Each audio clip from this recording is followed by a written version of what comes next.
With in 2 years period of India की कितनी export है आईटी की? $100 बिलियन के आसपास है जुबैर साहब? इंडिया $150 बिलियन से इमेजिन $150 बिलियन सिर्फ आईटी की एक्सपोर्ट है।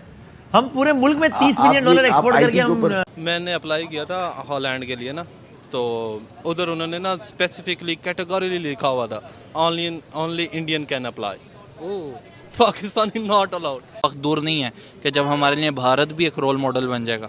बिल्कुल कह सकते हैं, जैसे वो माशाल्लाह तरक्की कर रही है।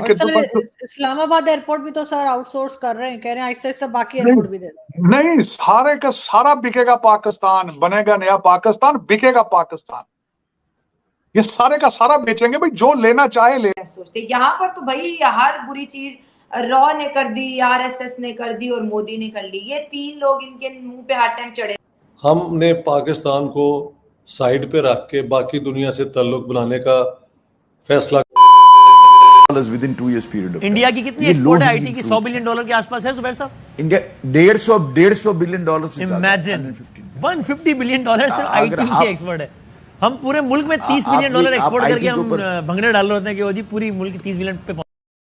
मैं इनसे ये भी बताया कि अगर यही बात होती तो इसी पीरियड में बांग्लादेश ने $5 बिलियन ज्यादा एक्सपोर्ट किया यूएस को, और हमने उसी अरसे के अंदर $1.2 कम एक्सपोर्ट किया। तो अब ये कंपैरिजन पे तो देखे ना, हम अगर अब रीजनली कंपटीशन के अंदर हम इंटरनेशनल कंपटीशन कहते हैं कि आने वाले टाइम के अंदर भारत अमेरिका को भी इसके अंदर बीट कर देगा। उनकी फॉरेन पॉलिसी अगर देखी जाए, उनकी इकोनॉमिक पॉलिसीज़ अगर देखी जाए, तो ग्रोथ के अंदर वो वक्त दूर नहीं है कि जब भारत अमेरिका को भी पीछे। मैंने अप्लाई किया था हॉलैंड के लिए ना, तो उधर उन्होंने ना स्पेसिफिकली कैटेगरी लिखा हुआ था, only Indian can apply, Pakistani not allowed. मैंने कहा यार, उधर अकाउंट्स मैनेजर की सीट थी, तो मैं अकाउंट्स मैनेजर के लिए बेसिकली अप्लाई कर रहा था।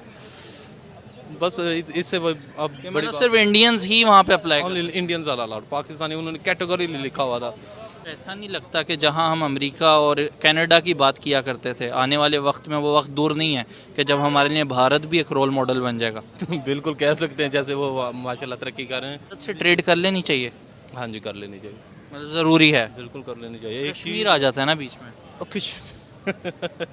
आप बातें बस ना, कश्मीर सिर्फ और सिर्फ ना वो एक ना नाम का रह गया, वरना आप कश्मीरियों से भी पूछ लेना, वो भी कहेंगे कि हम इंडिया में खुश हैं। वो भी पाकिस्तानी स्टेटमेंट देने, तो पाकिस्तानी स्टेटमेंट दे रहा हूँ मैं।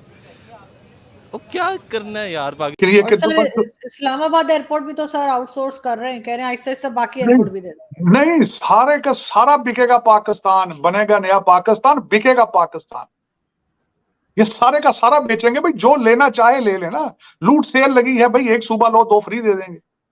ये तो उस तरह चल रहा है काम। अब चलेगा, आगे देखें क्या होता क्या है आपके साथ, आगे देखें। अभी तो शुरुआत है ना। ये आपको ये वैसे जाती पर्सनली आपको बताऊं, आपको आईएमएफ के लोन की जरूरत नहीं थी, लेकिन वो इसलिए आपने लिया है कि सऊदी अरेबिया और दूसरे मुल्कों से आप पैसे लेके तो आप भाग सकें। आपके कई लोग जो है 1 वे टिकट लेकर बैठे हैं इस वक्त, उड़ जाएंगे, फौरन भाग जाएंगे। लंदन से आए थे, लंदन वापस चले जाएंगे। वो तो छोटे छोटे टैची केस लेकर आए हैं, हैंड बैग्स में आए, कैरी ऑन में आए थे। वो तो 7 सूटकेस भी नहीं लेकर आए, वो तो कैरी ऑन से आए थे। टीटी लगाएंगे तो वापस अपने घर में। तो वो बल्कि हो सकता है टीटियां पहुंच भी गई हो इस वक्त, लेकिन सारा पता है। आरजू, ये जो हम बातें कर रहे हैं नई नहीं है, आपकी हर एजेंसी। पाकिस्तानियों को तो आरएसएस के बारे में आपको पता ही नहीं है, जो बड़े ही मासूम है। लेकिन जो थोड़े से सियासी लोग हैं, कोई भी मुद्दा होता है पाकिस्तान में, वो खुद के लोगों का खुद बिगाड़, जैसे रायता फैलाना, फिर रायते को समेटने के लिए आरएसएस पे डाल देते हैं। आपकी आरएसएस से मुलाकात है, वो पाकिस्तान के बारे में क्या सोचते हैं? यहाँ पर तो भाई हर बुरी चीज रॉ ने कर दी, आरएसएस ने कर दी और मोदी ने कर ली। ये तीन लोग इनके मुंह पे हर टाइम चढ़े रहते हैं। हालांकि देखा जाए तो उनका तो कोई इंटरेस्ट ही नहीं पाकिस्तान में। हमने मुल्क बनाया, हमने चलाना चाहिए ना। एक और बात है, वो आप कहते हैं यार बात सुनो, you are welcome, we want to listen to you. ये लेकिन हमने पाकिस्तान को साइड पे रख के बाकी दुनिया से ताल्लुक बनाने का फैसला कर लिया। आप जो मर्जी करते रहे, तो पाकिस्तान इंडिया की उस चीज में फिट ही नहीं होता कहीं।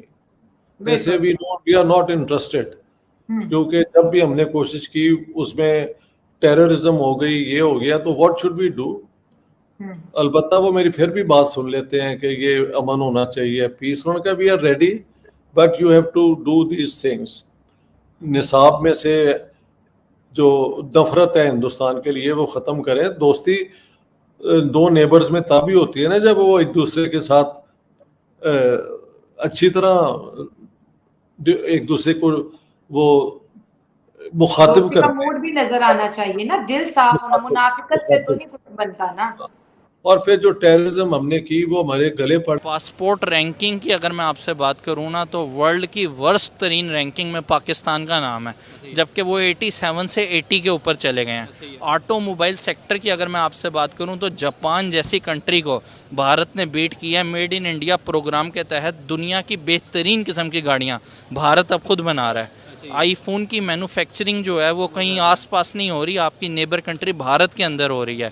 आप इकोनॉमी की बात करते हैं, दुनिया की तीसरी बड़ी इकोनॉमी भारत इस टाइम बन चुका है, लेकिन गुर्बत अभी भी वहाँ पे ज़्यादा है। जी है कुछ एयरपोर्ट हमने कर्ज़ों पे दिए हुए हैं, हमने अपनी हर चीज़ जो है, हमने अपनी सी पोर्ट्स तक जो है, अड्डे तक हमने जो है वो सारे लीज़ के ऊपर, मतलब कोई दुबई को दे रहे हैं, कुछ सऊदीया को दे रहे हैं, कुछ चाइना को दे रहे हैं, लेकिन गुर्बत भारत में ज़्यादा है। वो तो ना सिर्फ अपनी कंट्री को रन कर रहे हैं बल्कि बाकी कंट्रीज़ को मतलब सपोर्ट कर रहे हैं। स्पेस प्रोग्राम के अंदर, एजुकेशन सिस्टम के अंदर सीईओज़ दुनिया के जो बेहतरीन किस्म के हैं वो भारत प्रोवाइड कर रहा है। लेकिन आप फिर किस तरीके से कह सकते हैं कि हम उनसे बेहतर हैं?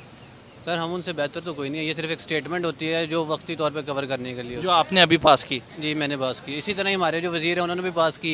अब वो जाहिर सी बात है, आपके सामने बंदा चंद्रयान तक तीसरा मिशन कर रहा है और हम आगे से सिर्फ टांगे ही उठा रहे हैं, तो फिर टांगे हमारी उठाई जाएंगी और कुछ नहीं है।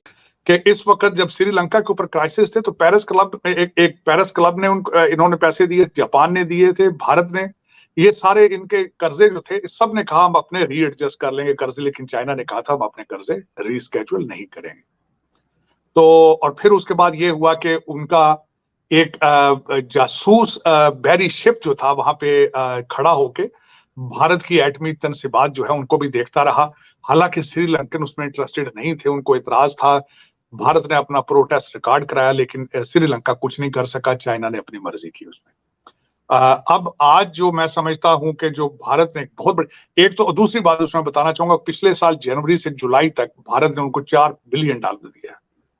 हम लोग तो 1 बिलियन के लिए नाक की लकीरें निकालते हैं, तो भारत ने उनको $4 बिलियन। हेलो दोस्तों, स्वागत है आपका इंडिया पाकिस्तान न्यूज़ चैनल में। तो दोस्तों जैसे कि आपने वीडियो में देखा, आइए जानते हैं वीडियो के बारे में। दोस्तों यूरोपियन यूनियन के देशों में पाकिस्तान के खिलाफ नफरत पहले से ही विद्यमान थी। स्वीडन में कुरान जलाने का मामला हुआ हो या फिर फ्रांस में जिहादियों द्वारा बड़े पैमाने पर तोड़फोड़ किया हो, पाकिस्तान ने इन सब पर समर्थन किया है। अब तो हालत यह है, उसी यूरोपियन यूनियन के एक देश हॉलैंड ने वहां पाकिस्तानियों की जॉब पर रोक लगा दी गई है और भारतीयों के लिए अपने यहाँ पर जॉब को आरक्षित कर दिया है। दोस्तों जब अमेरिका में जब 9/11 की घटना हुई तब से इस्लामिक जिहादियों के खिलाफ पूरा विश्व कमर कस के तैयार खड़ा हुआ था।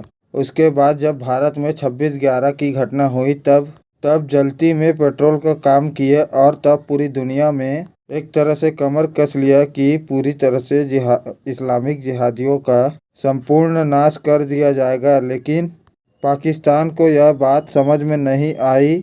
तब पाकिस्तान ने इस बात को उठाने की कोशिश की और यूनाइटेड नेशन में इस्लामोफोबिया के खिलाफ यह बात उठाया कि मुसलमानों के खिलाफ लोगों का गुस्सा बेवजह है, लोगों का शक इस मुसलमानों के खिलाफ बढ़ा हुआ है। अब पाकिस्तानियों के खिलाफ जो पाकिस्तानी इन सब मामलों में सबसे आगे थे, हालांकि दुनिया में 56 मुस्लिम देश हैं, उन लोगों ने किसी के खिलाफ भी उन्होंने अपने आप को नई व्यवस्था में ढालकर लोगों के साथ आगे बढ़ने की कोशिश की और लोगों के साथ अपना तालमेल बनाए रखा। पर पाकिस्तान को यह भूत चढ़ा था कि मुस्लिम दुनिया का वह चौधरी बन जाए। अब उसको ये इस बात का खामियाजा भुगतना पड़ रहा है। वहीं दूसरी तरफ दूसरे देशों को अब यूरोपियन देशों में प्रतिबंध नहीं लगाया जा रहा है। हालांकि हॉलैंड ने शुरुआत कर दिया है, उन्होंने अपने यहाँ पर पाकिस्तानियों के जॉब पर प्रतिबंध लगा दिया है, ओनली इंडियंस का बोर्ड लगा दिया है। और इसके कारण यह है कि पाकिस्तान बेवजह जो भी कोई इस्लामिक देश का मामला हो, पाकिस्तान उसमें बढ़ चढ़कर अपनी रोटी सेकने की कोशिश करता है। चाहे वो भारत में बाबरी मस्जिद गिराए जाने का मामला हो, चाहे फिर धारा 370 ख़त्म करने का जम्मू कश्मीर का मामला हो, फ्रांस में भी हाल में ही बड़े पैमाने पर जिहादियों द्वारा तोड़ फोड़ का किए करने का मामला हो, या फिर स्वीडन में कुरान जलाया हो, इन सब में पाकिस्तान अपने आप को आगे रखकर सबका समर्थन करने की कोशिश करता रहता है। और ये पाकिस्तानी कहते हैं कि ये जो जिहादी कर रहे हैं ये सब करना जायज़ है। तो दोस्तों, अगर आपको ऐसी वीडियो देखना पसंद है तो हमारे चैनल को सब्सक्राइब करें तथा वीडियो को लाइक करना ना भूलें। धन्यवाद। जय हिंद, जय भारत।